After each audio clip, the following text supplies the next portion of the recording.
మన దేశంలో 1 litre water bottle ని 20 రూపాయలకు అమ్మినా ఎవరు మాట్లాడరు. అలాగే 50 గ్రాముల ఆలుగడ్డతో చేసిన చిప్స్ ప్యాకెట్ 30 రూపాయలు పెట్టినా ఎవరూ అడగరు.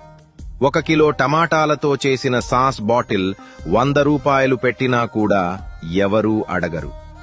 డాక్టర్స్ ని ఒక్కసారి కలవడానికి 500 రూపాయల ఎంట్రీ ఫీజు పెట్టినా ఎవరూ అడగరు. ప్రైవేట్ స్కూల్స్, కాలేజెస్ లక్షల్లో ఫీజులు వసూలు చేసినా కూడా ఎలాంటి కంగారు కనిపించదు.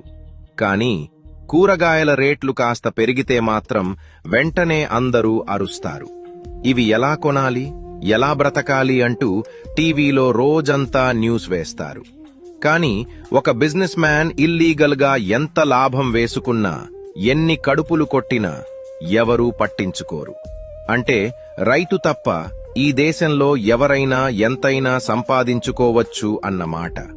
రైతుల కష్టం, వారి శ్రమ మీకు నిజంగా విలువైతే ఈ వీడియోని తప్పకుండా ఒకసారి షేర్ చెయ్యండి.